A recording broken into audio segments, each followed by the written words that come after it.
Find this and other great figures at BigBadToyStore.com. Hey gang, today we're taking a look at the Tailstrike figure from the new Godzilla movie. So let's get him unzip-tied and take a look.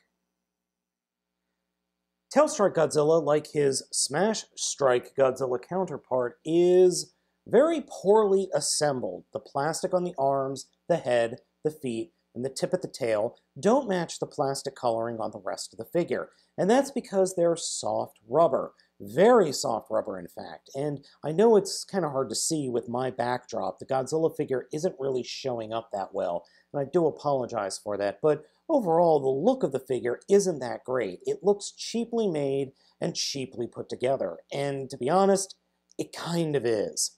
Now, the reason he is leaning forward like this as opposed to straight up like a good Godzilla figure should is because, well, he can't. See, the problem with Tailstrike Godzilla is that his legs don't go all the way back. That's it. They go this far back, and that's it. Because reasons. And that makes the figure fall over.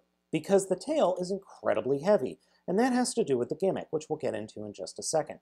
But I wanted to give you an up-close look at the figure. You see, the head is completely different color plastic from the rest of the body, and that just drives me batty. It's the same plastic as the arms, very soft, malleable plastic that, in all honesty, in another year or so, is just going to completely degrade. And you can even kind of rip Godzilla's face off. And I don't appreciate that. No Godzilla figure should be able to have his face ripped off. Now, speaking of the gimmick works a little bit better than that of Smash Strike Godzilla. You take his belly, and you rub his belly, and his tail wags. That's not so much striking as, petting. As you just saw, Tailstrike Godzilla's gimmick doesn't really work all that well. And that's a shame, because I think this is a better figure than the Smash Strike Godzilla.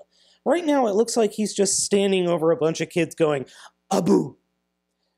But this is the only real pose you can get with this Godzilla. Yeah, he now looks like he's getting ready to take a colossal poop on whatever city he's going to attack, but that's just because of the poor design of this figure.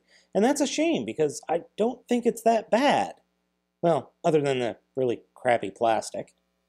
And as usual in my mind, the mark of any decent giant lizard toy is if an Optimus Prime figure can ride it.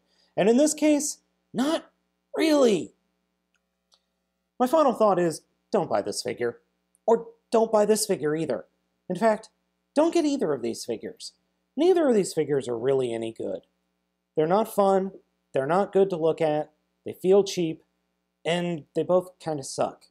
Again, if you want a decent little Godzilla figure, get the Pack of Destruction Godzilla. Much cheaper, much better looking, much better quality. So guys, I hope you enjoyed this video review. I'm baltmatrix, and I'll catch you next time.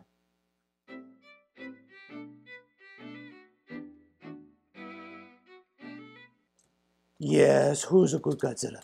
Who's a good boy? Who's a good boy? Yes, Godzilla puppy is a good puppy dog.